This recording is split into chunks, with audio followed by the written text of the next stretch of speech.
Welcome back to the Budget Archive. My name is Mitch. Today's list is a bit of a callback to an old classic, Erupting Rhapsody. Now, Erupting Rhapsody was banned a little while ago just because the amount of fire cards coming out, it was seen as being problematic going forward. It was always a bit of a strong deck to start with. However, there were answers that could stop it pretty fast. However, as we can see now with this list, if it was still in the meta, it really would have been a problem because you pretty much don't have the chance to answer it with how fast it can get set up now.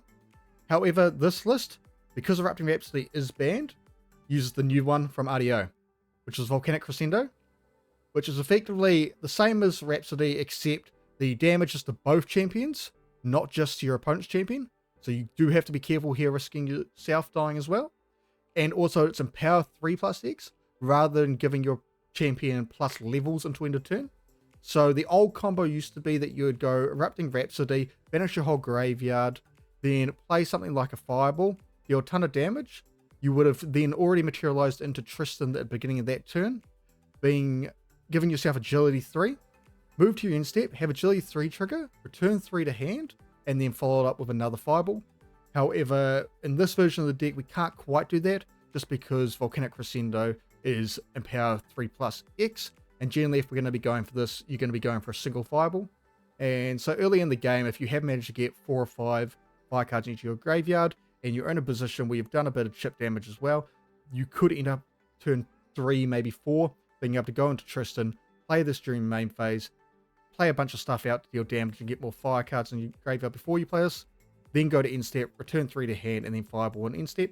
You got to be careful not to leave yourself wide open to die if your opponent does happen to have the answer with that. In a Materia deck, of course, we're running Spirit of Fire. We're then running Lorraine level 1 and Tristan level 1 in combo.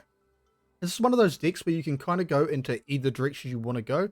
It all comes down to the matchup you're playing and what you feel is going to be the best way for you to close out a game. Now, it is one of those ones where it comes down to knowing the matchups, knowing what your opponent's going to do. So it may take you a while to learn the correct lines, but I do think this is a great version in order for someone to pick it up and start learning the game and learning different interactions that are required in different situations. So, of course, you've got the Lorraine line, which is on enter, materialize a weapon card with memory cost 0 from your material deck. In this deck, it's only going to be Source Seeking, but that's perfectly fine because it's a great versatile weapon, being a 1 attack, 2 durability that also has True Sight.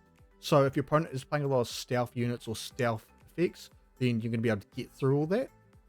We've then got the Fire and Momentum line with that. So, if you think your opponent's not going to have any Taunters or Interceptors to stop your attacks, and you know they're not going to be able to prevent one massive attack at once, this can be a great line to go into because you're able to not only play this, even turn 2 playing this after you've gone for Lorraine for maybe 5 or 6 damage depending on how many cards you played in your first couple turns, can be a great option just to get some damage onto your opponents, and then follow that up by going into a Volcanic Crescendo line with a Fireball, which will then effectively put your opponent in a position of having to stop both attacks and spells. However, we've also got Rending Flames. Rending Flames is Assassin and Warrior class bonus. This is a great attack to have for both Tristan and Lorraine, because you're going to end up in a situation where you're able to deal, normally, just with this, 6 damage. With Lorraine and her sword, 8 damage. However, as we'll see in a second, we've got Home by Fire here, which is target weapon gets +2 attack until end turn, put durability count on it. So even when you're running with Tristan, you can bring out Sword of Seeking, Home by Fire on it. It won't get the durability counter, but it will get the +2 damage. And then follow that with a Rending Flames, dealing effectively 12 damage for banishing 3 fire cards from your graveyard, which then can easily be followed up with something like a Volcanic Crescendo for maybe the extra 4 or 5 damage in the late game, just from its effect, as long as you've played a melody on your turn, which in this deck, the main one is Dire Requiem, which is a fire card itself, so playing it puts an extra fire card in your graveyard. There's your Summon a Direwolf token, which is a 3/1 wolf, which when you attack, it will effectively do 3 damage. It does sacrifice itself at the end of the turn. However, it doesn't really matter too much because, I mean, you're getting 3 attack for 2 effectively, and a lot of the time you're mainly doing this to get the melody effect to then play the Volcanic Crescendo. However, it can be a good situation to play that out, attack with it, and then follow up with something like Formation Ritual in order to not only draw 2 cards, but you're going to lose that ally anyway, so you're not really losing anything ultimately, and then gaining a lot of influence in the process. Moving on to Tristan. The main line here is going to be your Volcanic Crescendo line. However, you've also got that Raining Flames line as mentioned, and a lot of this comes down to the agility trigger. So if you are planning on going to the Tristan line, you probably want to wait till like turn 3 or 4 to level up, which in some matchups can be a bit risky if you think they might be able to kill you fast. However, you just got to judge that and choose your timing perfectly with this deck. Hence why this is very much a good version of the deck to start with. Once you start moving into the actual competitive list that Matty G ran, it becomes a very technical list that is very hard to perfectly pick your timing. So I definitely recommend starting up with something like this where you've got a few different options rather than having to nitpick your way through the game and not make any mistakes. Whereas this is a lot more of a lenient list, I'd say. So with this, you've got the Volcanic Crescendo line, the Dire Requiem line, you've got all the fireballs, and so you're effectively just doing that end of step, play the fireball out if you haven't got enough influence to play it during your main phase. Blinding Orb, banish Blinding Orb, each opponent puts 2 cards from their hand into memory, class bonus draw a card. This is going to be class bonus locked by Tristan. However, you're going to be able to bring this out and make your opponent put cards into memory anyway with Lorraine. You're just not going to be able to draw that card. And to go alongside this, we've got Enfeebling Orb, which is banishing it. Target opponent puts 2 cards from their hand in memory. It's a 0 cost Regalia.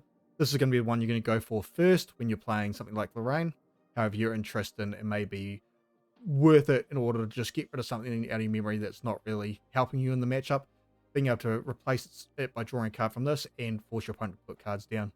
Now these two together, if you get them on the field at the same time, going into a kill turn can completely save you by forcing your opponent to put stuff into memory, which often 2 cards isn't that much. Most decks can run around that, but when you're telling someone who has maybe 7, maybe 6 influence, hey, you have to put 4 cards down, they're very likely going to be in a position where they're going to have to try do something to save themselves there, which then you can respond with things like incap or just removal to remove whatever they play out if they play out a Blanche or something. And it's going to put you in a great position to just close out that game. Then got Candlelight Hourglass. This is a great inclusion for this deck, and I hadn't really thought about it in this type of deck until I saw Matty G running it. And it's 1 cost Regalia, on end to draw a card. On charge 2, it gains activated abilities you don't control of allies. It costs 2 more to play. This is one of those cards that is just not overly impactful in a majority of matchups. However, there are just those certain matchups where this just becomes vital. Of course, it hits the likes of Sardi.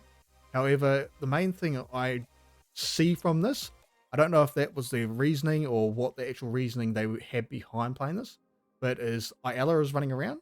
If your opponent does get to level 3, Ayala is advanced element ally that you effectively play it out at fast speed.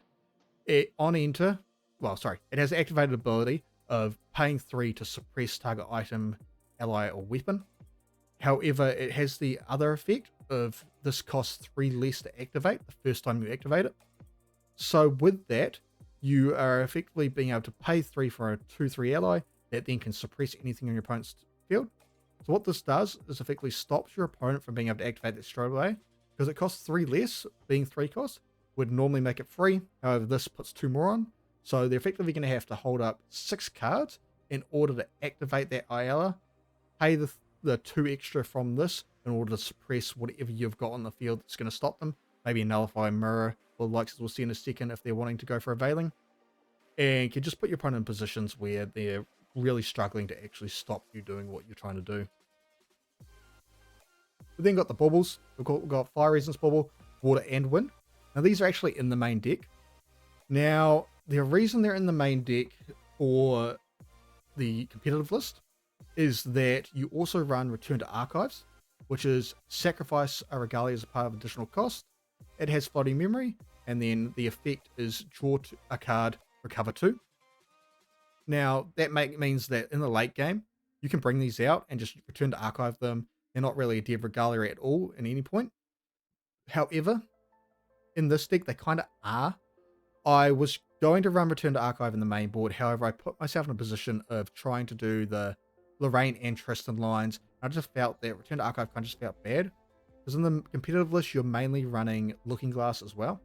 So it's a Regalia that's already on the field, ready to go. You can turn one, turn to Archive, draw a card, sacrifice the Looking Glass, and then play something like a Ignis Deuce off the bat, leveling up to level 1 if you're going Lorraine line or Tristan in the competitive list most of the time. Effectively setting yourself up from level 1 from the get-go, being able to then go off of all your effects. However, it's one of those ones where, yes, it's good when you've got Looking Glass. If you don't have Looking Glass, I just felt it was not quite there. Hence why we're still running 3 main board, but we're not running that in the actual main deck. So in the sideboard, we'll see we've got a couple of Regalia that are just to replace these two based on what the matchup you've got going for you. You're against Slimes, just leave one in. Doesn't really matter too much anyway. You got Nullify Mirror. This is the most expensive Regalia in this deck. Actually one of the more expensive cards in the deck. So it's a 0 cost, tap until end turn, target opponent's memory norm element.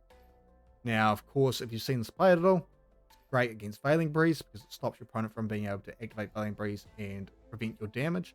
And that is what the main reason this is being played for is that when you're trying to aggro down a wind deck, they're often going to rely on that Veiling Breeze in order to stop you from killing them. So bringing this out can not only bait them out into having to play that Veiling Breeze before this actually enters the field, but it puts them in a situation then from turns on from there, they are unable to activate Veiling without having 2 Veilings. So you've got to keep that in mind, is that they actually are able to play a Veiling, give you a chance to respond, which is where you're going to activate Nullify Mirror, making their memory norm. Then in response to you activating this, they can play another Veiling on top of it to give themselves the reveal before this has turned everything to norm, preventing, depending on the game, 4-5 damage, which can stop you from killing them that turn. But it's not really a negative in that situation because you're forcing them to play 2 cards out in order to stop them from killing you one turn.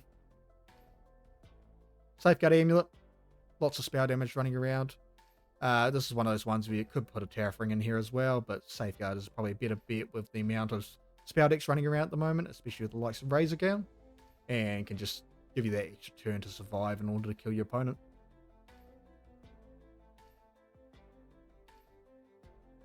Moving on to main deck. So we've got Backstep here. Now, this is not a card you normally see in the Erupting list, and I actually love that this is in this list. Not only does it draw cards to replace itself, but makes you distant. A lot of decks like this, we don't really care about distant. However, we do have a newer card from A and B Alter here, Torching Reach, which is a 2-drop fast speed card of draw a card, then discard a card. Then if your champion is distant, draw another card. Now, in this version of the list, it isn't hugely impactful. Effectively a 2-cost fast speed Creative Shock, which maybe not as good a Creative Shock. However, because it requires you to be distant in order to draw a card, you a lot of the time need to have both of these in your hand in order to actually make this work. However, this still can be used as just a draw a card, discard a card, getting more fire cards into your graveyard in order to then go off and do something like a Fire Momentum or Raining Flames. However, in the actual version of this list, you'll probably be running Liminal Guides, Return to Archive of Floating Memory, and possibly a couple other things that could help you from the graveyard. So this is one of those cards that I've kept in the deck with this little combo because I really like it, and it's actually a great way to draw cards and to cycle your hand around. However, it does become a lot better once you start looking at actual competitive lists. Incap, 4-cost fast speed, fast bonus costing 2 less, negate target card activation. Now we're only running 3 copies of this, mainly because we're going into Lorraine lines sometimes, and this suddenly becomes a 4-cost, which in a lot of situations, yes, this deck draws a lot, you end up with a lot of influence.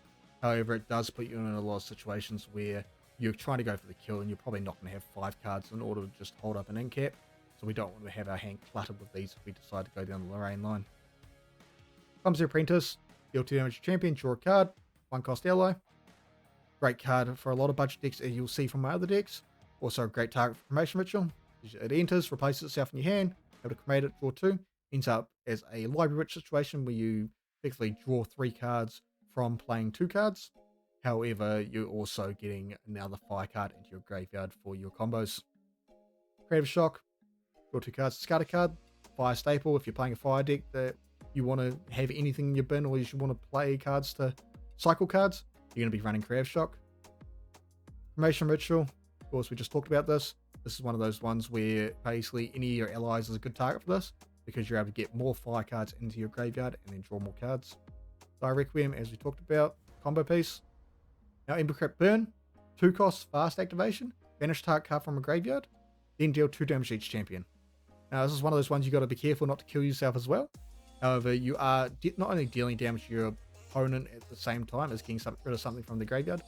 With a lot of decks like Water Diana running around at the moment, this is a good card having the deck because you're able to get rid of those floating memories that they're relying on from their graveyard and just slow them down enough in order to let you kill them in retaliation. Fire Interference, your 2 damage target unit. If that unit was a champion, its controller can't recover until end of turn. This is another one of those cards where I think MattyG's list was running 1 of. I've upped it to 2, just because I've seen a little bit of Serene running around, especially in my local scene quite a bit. And this stops them from recovering that 6 from Serene Spirits, stops them from playing things that are able to recover them damage, effectively putting you behind the pace to kill them. And with it doing 2 damage itself, you're dealing more damage, getting them close to death, and can be just a good thing to play out at fast speed during Recollection or something if you're going to go for a kill on that turn. Momentum, as talked about, great way to deal a ton of damage early in the game and close out the game late game. Fireball, the main way to kill using the Volcanic Crescendo line. Definitely one of those cards that you shouldn't be too scared to play out earlier as well. Dealing 2 damage with a Fireball may seem really bad, but when you're in Recollection with nothing else to play, why not do 2 damage to your opponent if you've got 3 or 4 of these sitting in your hand? Hasty Messenger, 2 cost, 1/2 ally. On attack, you may discard a card. If you do, draw a card. Great way to cycle cards out of your hand that aren't doing you any favors, but it's also the perfect type of ally in order to just fill your graveyard up, fire continually each turn. This is probably one of the, if not the only ally in this deck, where I'd say maybe don't cremate it. However, a lot of the time your opponent is going to on-site remove this, so you may as well cremate it if you think your opponent's just going to remove it on your next turn anyway.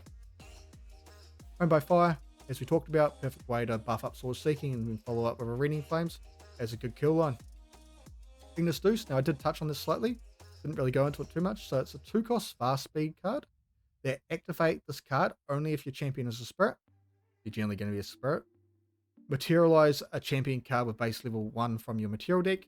If you do, the rest of the game, non-spirit champions you control can't level up. So of course this locks you to level 1, that's fine, we're not going above that. And it gives you a materialization without having to materialize at fast speed. So materializations in this game are so bloody important. It's so critical that you're able to effectively be efficient with your materializations to the point of stopping your opponent. And you generally don't want to take a turn off in order to level up if you can avoid it. So the reason that I'm only running 2 in this deck is because it's a $10 card. And I was trying to keep this price down a little bit, but I would run 3 of these in the actual version of the deck, as I believe what the competitive list was running. This is one of those ones to remember, it's fast speed. So in this version, we're not running any floating memory, so it doesn't really matter. But if you are running the competitive version with Return to Archives, then you are going to be able to return to Archive turn 1, getting rid of the Looking Glass, getting floating memory into bin, and you can hold this up. So a lot of the time, your opponents will look at their floating memory in bin and go, oh, you've got a couple fire cards, and then maybe got floating memory there. I'm going to get rid of your graveyard now in order to stop you from gaining that advantage from floating memory. You can then, in response to whatever they do, activate this, use that floating memory to materialize your champion, and you're in a lot better position than what you could have been. Now, the important thing to note here is that with Tristan, return 3 cards from your memory to hand at the beginning of the end phase. If you materialize this during your opponent's turn, you will get 3 cards back at the beginning of their end phase, because it's just at the beginning of the end phase, effectively their next end phase. So you can be able to do this during your opponent's turn, choose agility, go into their end phase, recollect a few cards, and then go into your materialization, controlling your memory in terms of if you want to banish something for like a Blinding Orb or a Candlelight Hourglass, and then also be able to play stuff out like a Pair of Shock or something during your recollection, refilling that graveyard those fire cards they just tried to get rid of. Increasing Danger, as the card itself says, increasing the danger. This is one of those cards that you gotta be careful with what you do. It's pretty much a I go first, play it turn 1 card, because you draw a card and then each player draws a card of memory. So yes, you are going +1 on yourself, but you're also going +1 on your opponent. And in a lot of games, you don't want to give your opponent that extra card. So you very much want to control yourself for playing this. Don't play it if you don't have to. Going into later turns. Turn 1, if you're going first, definitely play it. There's not really a downside because they don't get to recollect during their first turn.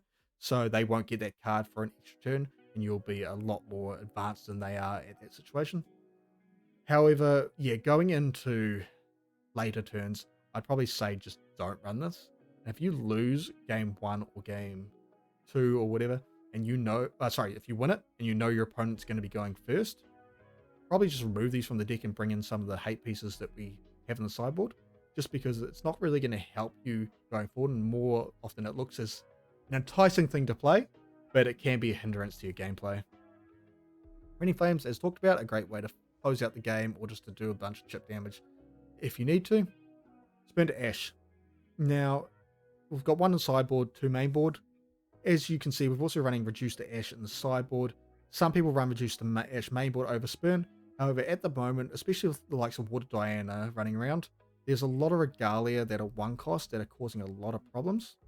So if your opponent's able to bring out Boots, be in a situation where maybe they can't kill that turn, but now they're ready so they can then follow up next turn with a Cheshire or something and go for that kill. Being able to go into your turn and then just straight away destroy those Boots can often just win your game on the spot, because your Water Diana opponent might not be in the situation of being able to actually deal enough damage to you without those Ranger Strides. Scorching Reach, as we talked about, great way to cycle cards, and with Backstep is the perfect combo. Volcanic Crescendo, the namesake of the deck, 2 speed, slow speed card, banish the amount of fire element cards from your graveyard, and power 3+X, where X is the amount of cards banished this way. You do not have to banish your whole graveyard. If you're in a situation where maybe you've got 10 fire cards in your graveyard, you only need 6 damage to kill your opponent, you can just play this, banish 2 other fire cards from your graveyard, and power 5, follow up with Fireball for that exact 6 damage to kill them. If they haven't got the interaction, or you think maybe they have got the interaction, it then leaves you in a situation of, if they prevent that damage, you're then able to follow up with something maybe like Fire Momentum or Raining Flames, something else that requires the fire in the graveyard, then continue on and kill them. It can also just be one of those ones where maybe you want to play this early on after you've played a Dire Requiem in order to get that harmonized effect. You don't want to do too much damage yourself, but dealing 3 or 4 to your opponent at the same time can be a good way to just close out the match. Moving on to sideboard, we've got Channeling Stone. This is a great Regalia to bring in to replace the baubles that we aren't using. It's a 1 cost, banish it. The next card you activate this turn costs 2 less to activate. So yes, you have to pay 1 out of memory in order to bring this out, but then you're also going to be able to crack this after you've played items out, such as the Volcanic Crescendo, then make that Fireball only cost 2 rather than the 4, and can just be a good thing to set up your combos, even if you bring this out earlier in the game and then just leave it sitting around until you need it. Discordia Harper Melis. Whenever you activate a Harmony or Melee card, put a music counter on it. So effectively when you activate a Dire Requiem or Volcanic Crescendo, put a counter on this. Tap it, target champion gets -X level, and your champion gets +X level until end of turn, where X is the amount of music counters on Discordia. At the beginning of your end phase, banish it. So this is a great card, and if you can bring this out in the early game, it's the perfect thing just to have sitting there as you slowly activate those Dire Requiems throughout the game. Maybe you activate a Volcanic Crescendo or 2 just to deal a bit of chip damage and get a couple of different effects just to deal a bit of damage. You can often get to 3 or 4 counters on this by the late game, and it can be just the perfect thing to have. So yes, crack it, give yourself plus levels, and put you in a position where you're then suddenly at level 5, you're viable for 6 without having to actually play a Crescendo out. But also in the decks like Slimes, which are all based on Pride, this can also be the type of thing that you can just stop them from being able to kill you for a turn if they're going for that kill turn when they've gone level 3. Expelled or Departed, 3 cost fast speed, destroy target Fantasia. Fantasia removal at fast speed is always good, and in a fire deck we're limited for choice, so it's either this or Disenchant, and I do feel that fast speed is just a better thing to go for. Yes, it's level 2+ for the negation on the cost. However, because you're generally going to have high this deck, you're not going to be too worried about having to pay 3 for this. Fire Interference, of course, got 2 main board, also got 2 sideboard. just because when you're going for those kills against those decks that are able to recover a lot of life, you often want to have that as an answer to stop them. Reduce the Ash. 3 cost fast speed, destroy target item or weapon, memory cost 0, have reserve cost 4 or less.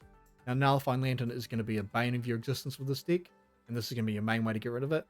Yes, the Spurred Ash can also get rid of it, however, being able to get rid of that, reduce Nullifying Lantern at fast speed with reduced Ash, is just a good thing to be able to bring in game 2.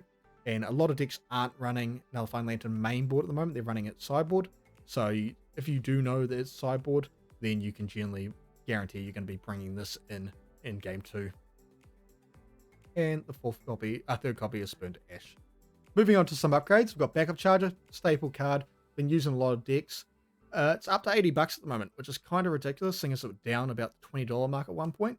Kind of wish I bought some more back then, but I didn't really think it was going to get back up to the pre-MRC Alter hype.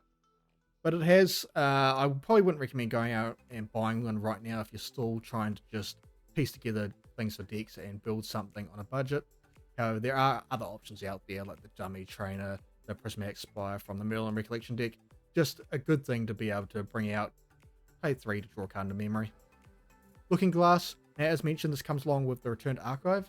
I did feel Return to Archive is a great card, don't get me wrong, but it is mainly powerful when you are running Looking Glass, because as anyone who played Unmake Duality knows, drawing cards from sacrificing Looking Glass feels a bit good, and this effectively is a worse but better Unmake Duality, because yes, you sacrifice Looking Glass, but you recover 2 as well, you draw 1 card, not the 2, but then you also get that floating memory, so you're able to then go and level up using it, or something like that.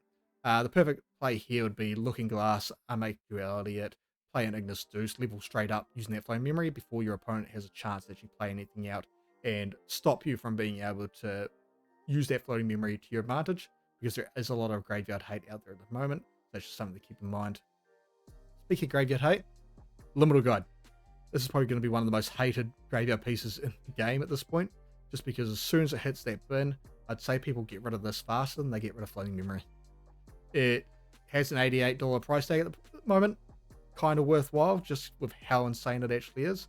Just gives you so much value from being able to discard it with the likes of Creative Shock, and then be able to level up your champion, bring it out straight away, draw a card off of it, have an ally on the field to do chip damage, but then also being able to just promote it, drawing 2 more cards. Gives you so much advantage throughout the game.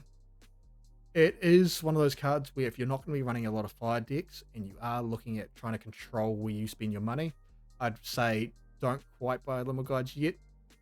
They hopefully will have a reprint at some point. I was hoping for an SP4 reprint of Liminal Guide. We've got the Sigan SP4 now, and based on the history of the SP sets, generally the cards that get a Sig don't have the base card in the actual SP kit. However, I could see them doing Liminal Guides in next season's Black Packs, which would be a good way to bring the price down a bit and give accessibility to all players. Moving on to some pricing, we have the Material deck coming at $9.05, main deck coming at $52.36, and sideboard coming at $3.40. Now, this deck overall is a very, very cheap deck. However, we have a few little pieces that are on the pricier side, being Ignis Deuce at $10, Torching Reaches at $5 each. Torching Reaches is actually very hard to find. I've opened probably about a case of Altar at the moment, and I think I've hit 3 of them. So it is one of those cards where you kind of want to try pick up a set of that if you can. I do see that it's probably going to creep up a little bit more in price as we go on, and this deck actually proves itself as a competitively viable deck. You got Material deck. Nullifying Mirror is the main price there. So it is one of those cards where you can probably cut it if you are trying to save a bit of money and make the deck a little bit cheaper. I just feel that it's so versatile and so useful for those wind matchups that you probably want to have it if you can. But it is possible to build this deck without it. Now moving on to our final price, we have $64.81. Now of course this is a little bit over the $50 mark again. I have been trying to make these decks a little bit more powerful than the old budget decks I was playing around with. And so the price has been sneaking up there a little bit. I am trying to keep it down as much as possible. However, especially with this list, I felt like those more expensive cards were kind of the ones that really made the deck work. And so I just wanted to keep them in there. Of course, if you really want to, you can cut out the likes of Nullifying Mirror and just maybe an Ignis Deuce or two. You don't really need the Ignis Deuce, it just helps to improve the consistency of the deck and speed up the playstyle into what you want to do. Thank you so much for watching. Don't forget to like and subscribe. Let me know down below any other lists you want to see. I'm always keeping an eye out. I'm always tinkering about different things. Of course, got Nationals coming up, so I might try to do some vlogging at Nationals. Did just pick up a camera. Went to test an event over the weekend and realized that I had left the camera in 4K 60 FPS recording mode. So I ended up getting about an hour of footage that was effectively just me searching through a collection. However, the camera got very full very fast because of such a high recording rate, and I ended up not really getting any of the actual main event recorded. So I will keep that in mind. I'll be reducing to a 4K 30 FPS recording rate, which should hopefully give me about 3 to 4 hours of recording from now on. And I'll also be picking up a couple SD cards in order to extend that storage space possibility. Until next time, stay safe.